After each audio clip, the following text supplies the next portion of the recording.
सच्चिदानंदेश्वराय नमो नमः। मनुस्मृति का दूसरा अध्याय 157वां श्लोक है। प्रचलित मनुस्मृति के अनुसार 182वां श्लोक है। इससे पूर्व गुरु के पास निवास करता हुआ, गुरुकुल में रहता हुआ ब्रह्मचारी का जो अनिवार्य दैनिक कर्तव्य हैं उनको बता दिया था और कुछ व्रत बताया। उन व्रतों में भंग होने पर, ब्रह्मचर्य के पालन में भंग होने पर प्रायश्चित का विधान किया और अपने नियमों में नियंत्रित रहने के लिए, इंद्रियों का संयम करने के लिए उपयुक्त नियम भी बताया और अपने ब्रह्मचर्य के पालन आदि में जो भी विघ्न है उन सबको दूर करें, नहीं तो प्रायश्चित करना होगा। और उन विघ्नों को उस समय या सदा के लिए जो सामान्य रूप से विघ्न है उनको बताया। आजकल बड़ा एक महाविघ्नेश्वर है। कौन है? ये मोबाइल। ये महाविघ्न है, विनाशक है, घातक है। आजकल एक वीडियो वायरल है, एक सिनेमा एक्टर है, क्या नाम उनका, अनुपम खेर। वो बताते हैं ये बड़ा हट्टा कट्टा है, खा पी करके बड़ा हट्टा कट्टा हो गया। क्यों मजबूत हो गया ये? क्योंकि ये मेरा भोजन खा लिया, मेरा समय खा लिया, जवानी खा लिया और माता पिता को खा लिया, मित्रों को खा लिया। मैंने किसी से बात करना ही नहीं देता, किसी से मिलना ही नहीं देता। जो पुस्तकों को पढ़ने का है वो भी खत्म कर दिया, किसी से मिलना जुलना सबको खा लिया, देशभक्ति को खा लिया, सब खा लिया। तो वो तो अपना ढंग से बता दिया। परंतु ये तो सबसे बड़ा जो मनुष्य का निर्माण का शक्ति, जो समर्थवान हो सकता है, तेजस्वी हो सकता है, ओजस्वी हो सकता है, वो ब्रह्मचर्य को नष्ट कर दिया इसने। सब निस्तेज। निस्तेज का तात्पर्य ऐसा ही है जैसे लट्टू बल्ब, फ्यूज उड़ा हुआ बल्ब। बल्ब तो है पर फ्यूज नहीं है, जलता नहीं है। तो वैसे ही निस्तेज हुए हैं सब युवक युवती। उसका मूल कारण यही है। आधुनिक आकर्षण तो है ही, उसके पीछे सबसे ज्यादा ये सबको पागल बना रखा है। तो उस विघ्न को छोड़ना होगा यदि अपना जीवन का निर्माण करना चाहते। और साथ में शास्त्रों को वही पढ़ सकता है जो पूर्ण ब्रह्मचर्य का पालन करता है। बुद्धि की कुशलता, बुद्धि का सामर्थ्य बढ़ता, शास्त्र गंभीर बातों को जान सकता है। और जो ब्रह्मचर्य का पालन नहीं करता है और शास्त्र गंभीर बात, गूढ़ बात बताते हैं। आप जो बता रहे हैं शास्त्र बड़ी गूढ़ बात बता रहे हैं पर हमको समझ में नहीं आ रहा, लोग कहते। तो गूढ़ बातों को समझना है, शास्त्रों को गहराई तक जाना है तो ब्रह्मचर्य का पालन करना होगा। और साथ में पहले भी बता दिया था, आया था कि दूसरे अध्याय में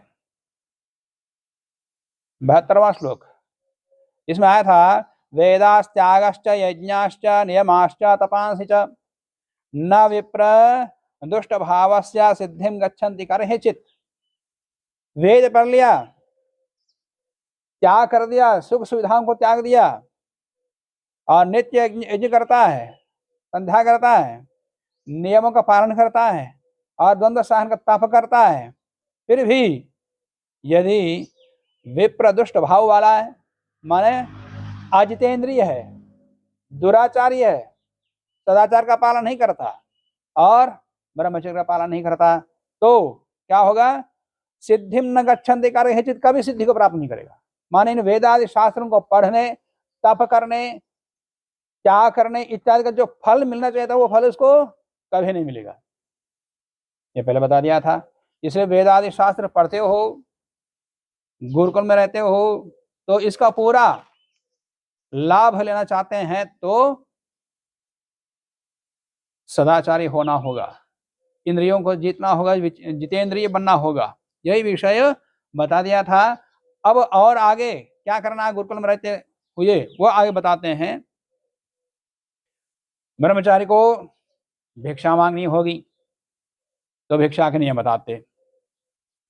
उदकुंभम सुमनसो गोशकृन् मृत्तिकाकुशान् आहरेद यावदर्थानि भैक्षम चाहरहर अहरहश्चरेत।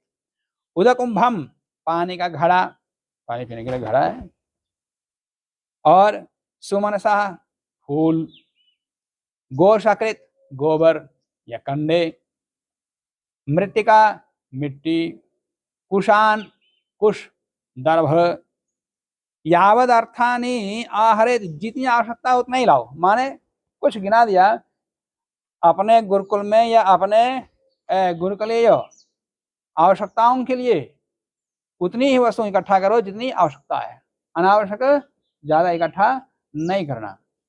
कपड़े आदि आदि जो भी वस्तुएं हैं, अनावश्यक चीजों को खरीदना ही नहीं। साबुन, सुगंधित तेल, कंघी, विकंघी हो, फिर दर्पण, बाल रखो ही मत।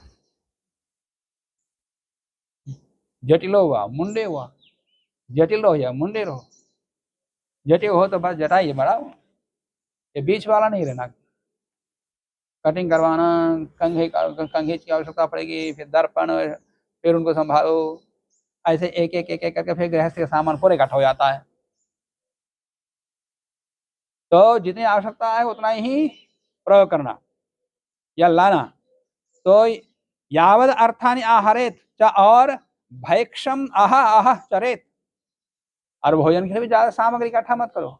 बस समय पर जाओ, भिक्षा लेके आओ, खाओ, पात्र धो के रखो, खत्म। पात्र भी ज्यादा इकट्ठा नहीं करना, एक पात्र रखो, उसी में खाओ, खत्म। भैक्षम चाहरह चरेत, तो भिक्षा करनी है तो भिक्षा का नियम बताते हैं कि लोभ भी नहीं। अब मान लिया कि आजकल तो भिक्षा हमारे छात्रवृत्ति मान लिया, अब कुछ लोग छात्रवृत्ति, यहाँ तो छात्रवृत्ति नहीं है, आचार्य इकट्ठा कर देता है। तो जो जहाँ पर छात्र व्यवस्था कर लेते हैं, विद्यार्थी अपने छात्र अपनी व्यवस्था करते हैं, वो 10 लोगों से 10 भक्तों को पकड़ लेते हैं, यहाँ से वहां से खूब भी पैसा इकट्ठा कर देते, फिर इकट्ठा करके फिर मौज मस्ती करते, फिर पढ़ाई नहीं हो पाती। पैसा इकट्ठा कर दिया, फिर मिठाई खाओ, डब्बों के डब्बे घी खाओ, ये खाओ, अगर से पुस्तक भी नहीं खरीदते, खाने पीने में उड़ा देते, या घूमने उड़ा, पैसे जाकर और थोड़ा घूम के आ जाते हैं, और क्या करते हैं, फिर पढ़ाई समाप्त। तो इसलिए वो झंझट रहना ही नहीं। जाओ, कमंडल पकड़ के जाओ, भिक्षा लेके आओ और खाओ, और आराम से बैठ दिन भर बैठ के पढ़ो, कोई चिंता नहीं।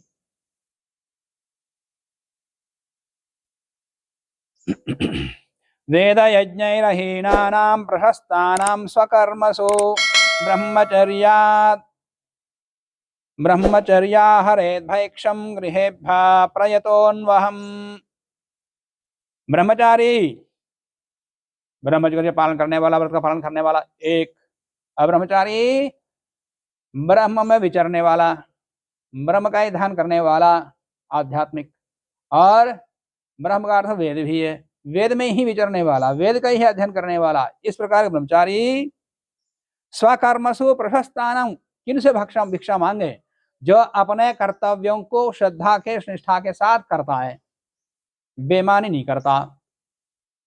स्वकर्मसु प्रशस्तानाम, और वेद यज्ञ ही अहीनानाम, वेद से हीन नहीं है, माने वेद का अध्ययन नहीं करता हो, वेद पाठ नहीं करता हो, और यज्ञ नहीं करता हो, ऐसे गृहस्थों से भिक्षा नहीं मांगनी है।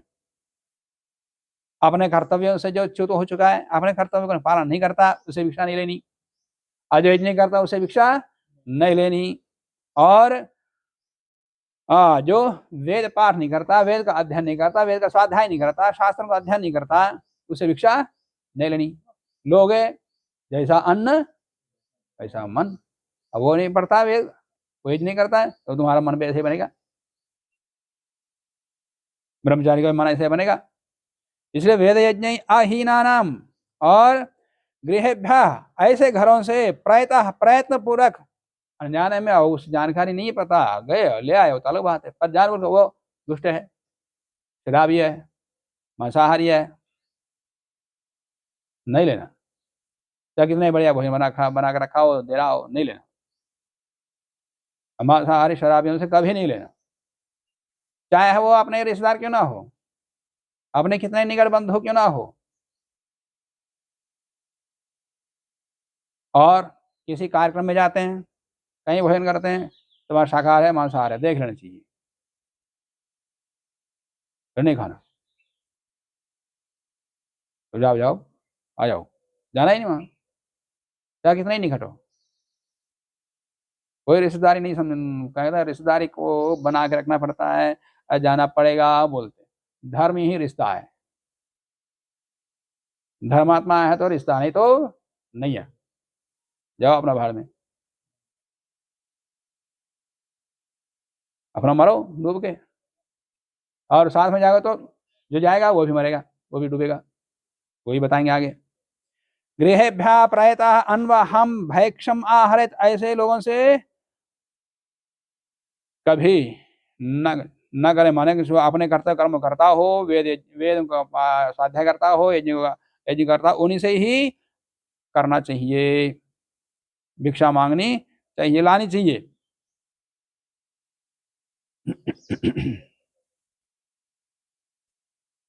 और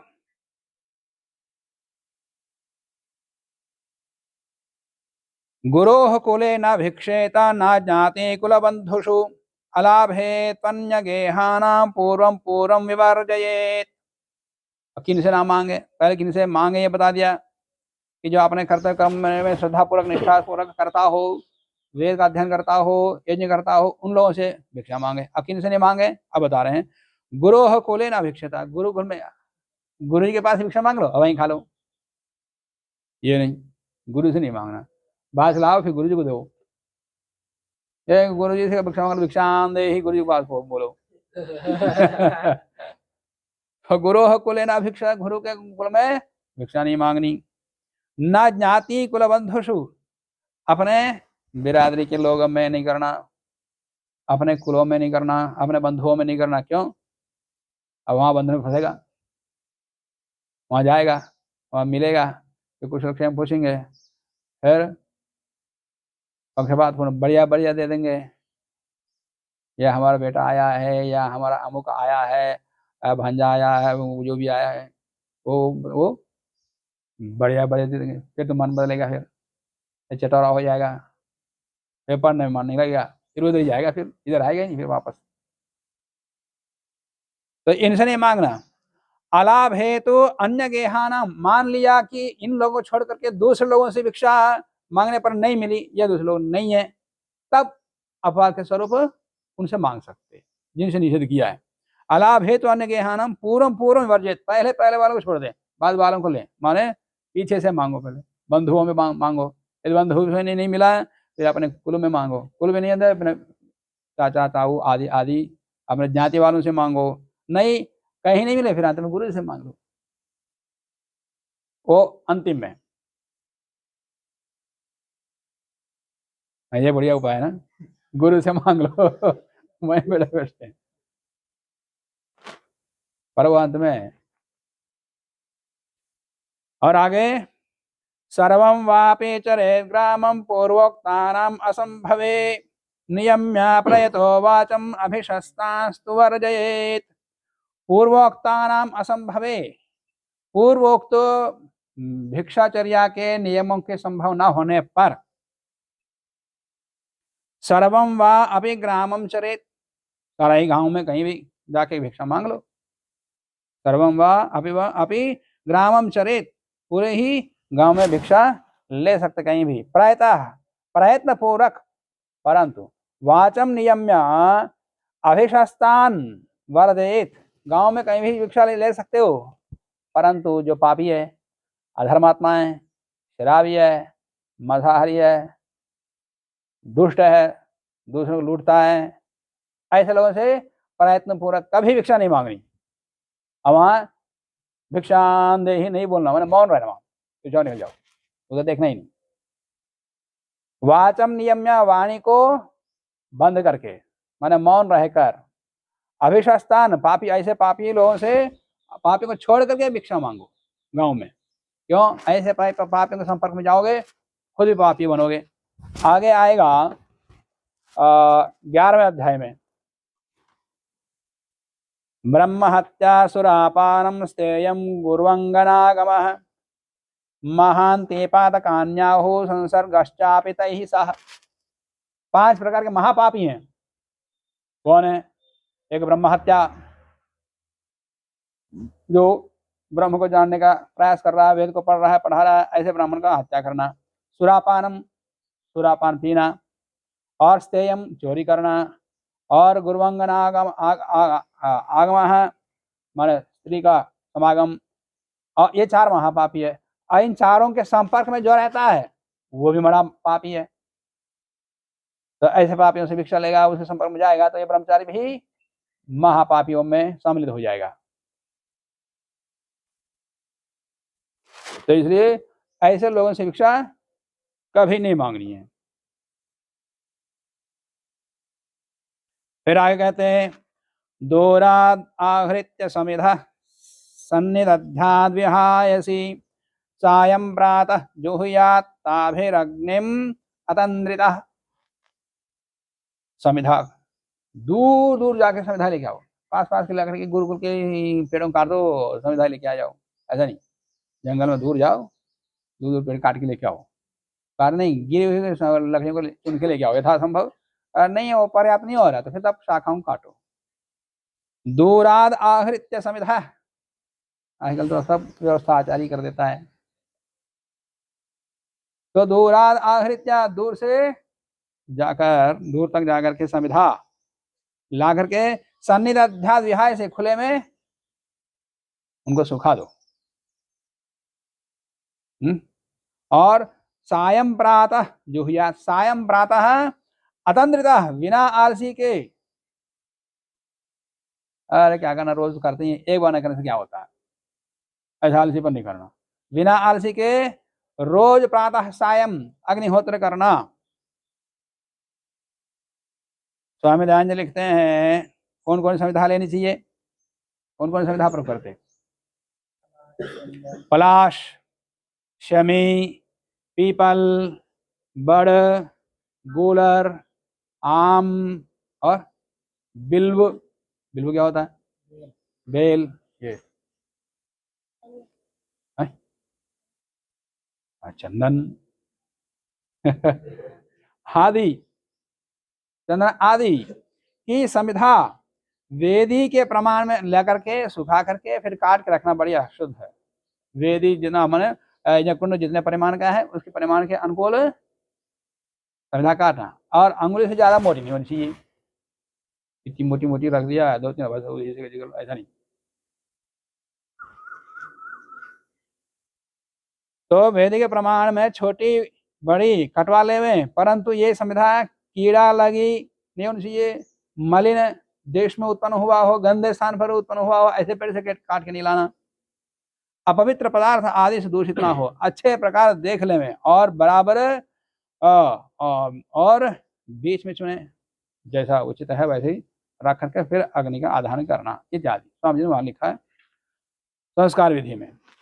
फिर आगे बताते हैं, भिक्षा और यज्ञ न करने पर प्रायश्चित। भिक्षा नहीं करोगे प्रायश्चित करना पड़ेगा। अकृत्वा भैक्ष चरणम असमिद्ध च पावकम अनातुरः सप्तरात्रम अवकीर्णे व्रतम चरेत। ऐसा आपको प्रायश्चित करना होगा। अनातुरः माने स्वस्थ होते हुए भी, बीमार नहीं है, बीमार होता अलग बात है, भिक्षा करने नहीं गया, बीमार पड़ गया। अब कुछ लोग ऐसा हो तो फिर छोड़ो तो फिर जानबूझ के बीमार पड़ जाएंगे। तो आचार्य इतना तो जानता है। तो अनातुरः माने बीमार ना होता हुआ, स्वस्थ होता हुआ भी सप्तरात्रम 7 दिन तक वो भिक्षा करने गया।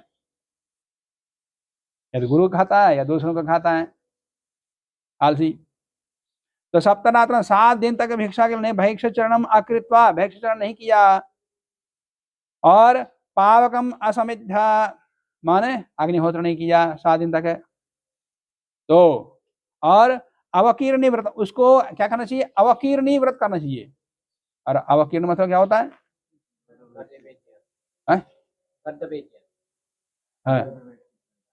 जो ब्रह्मचारी होता हुआ स्त्री का समागम कर दिया है उसके लिए गर्भेशी याग विधान किया हुआ है, वो प्रायश्चित इसको करना पड़ेगा।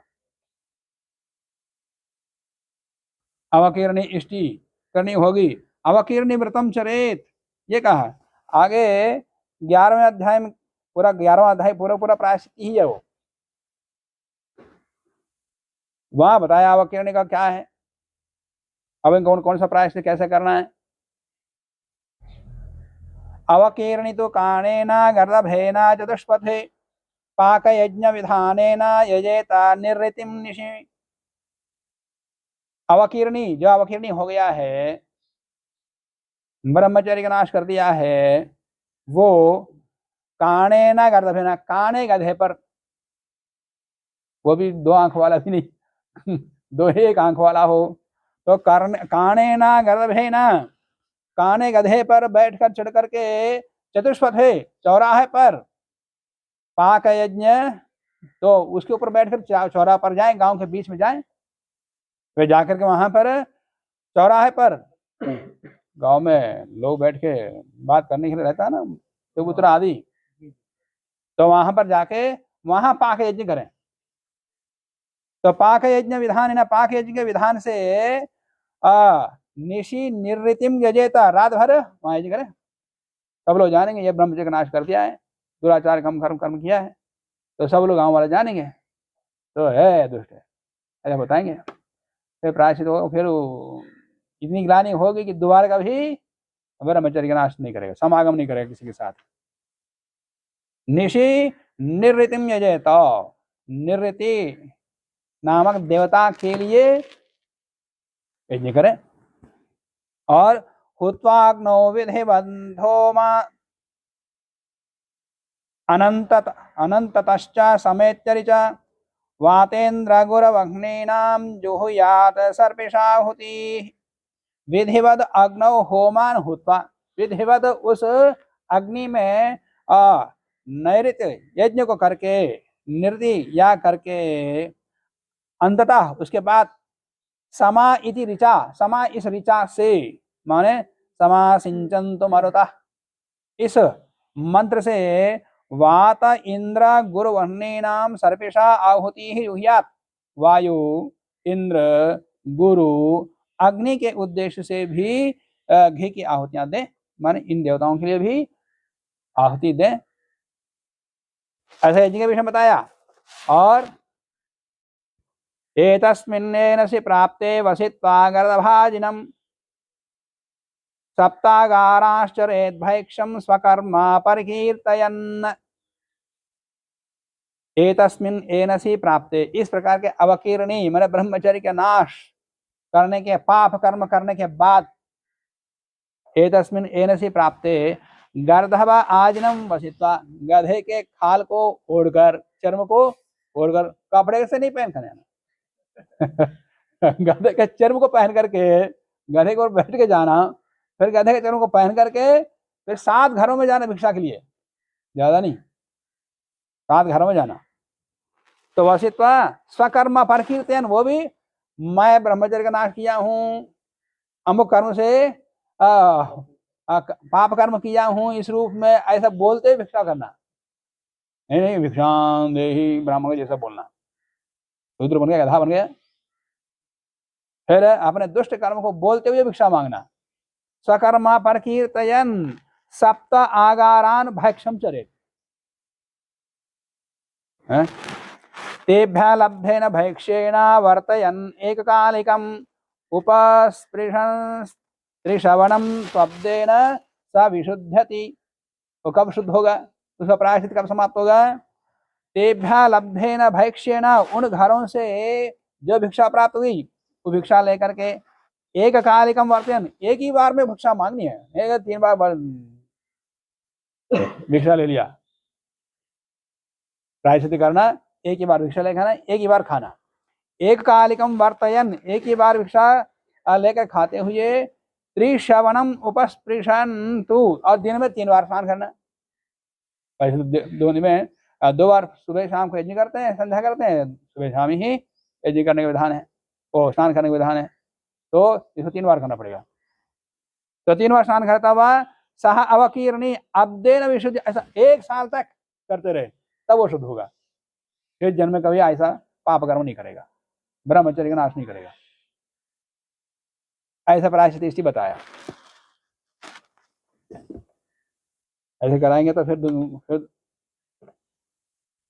वही दुराचार्य बनेगा नहीं समाज में।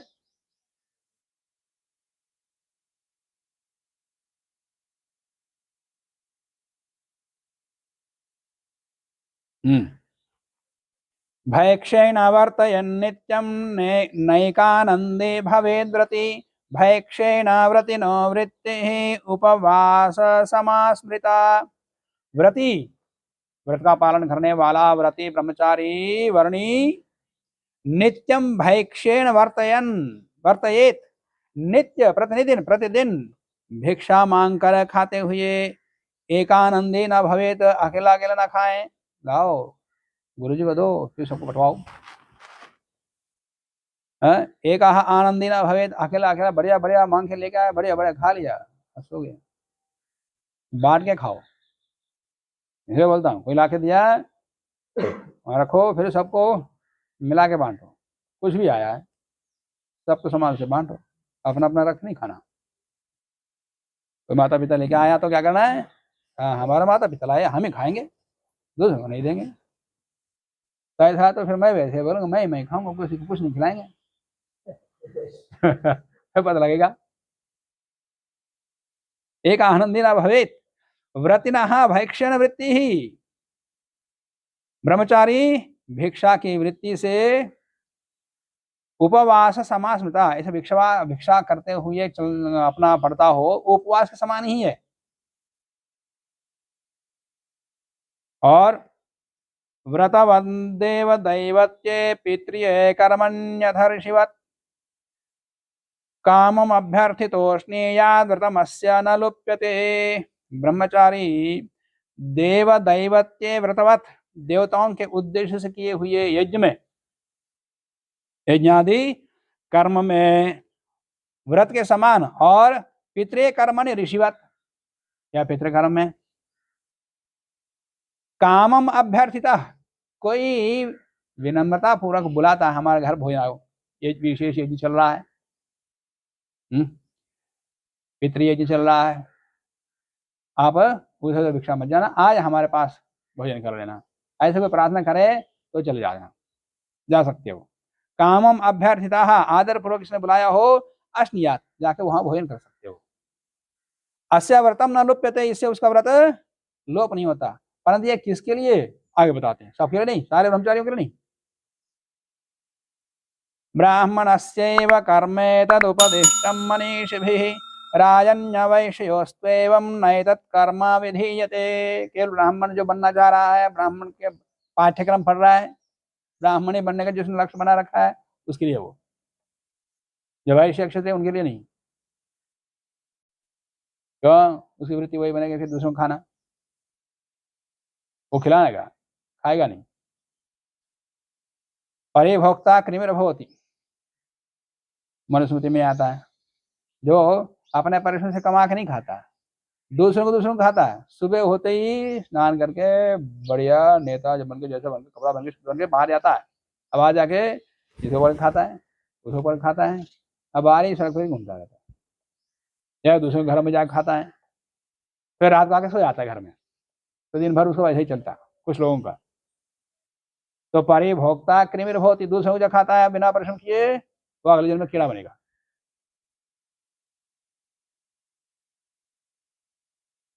तो इसलिए जो परोपकार का ही काम करता है, पढ़ने का और पढ़ाने का ही काम करता है, दूसरों की उन्नति ही करता है। सन्यासी है कि देश और धर्म की उन्नति के लिए ही काम करता है, वो खा सकता है, परंतु लोग का उपकार को हमको कुछ नहीं करना है, अपने घर का खर्चा बचाने के लिए। आलसी होकर के दूसरों को खाता है तो वो उसके लिए दंड है, या उसके लिए कहा गया है कीड़ा बनेगा। तो परोपकार तुम करता है तो अपने समय बचाने के लिए किसी भी घर में जाता है, वे खा लेता है, फिर अपना काम में लगा रहता है दिन भर रात भर, उसका निषेध नहीं है। तो ये भिक्षा संबंधी बता दिया। फिर आगे अन्य विषयों को बताएंगे। आज के विषय को यहीं समाप्त करते हैं। ओम।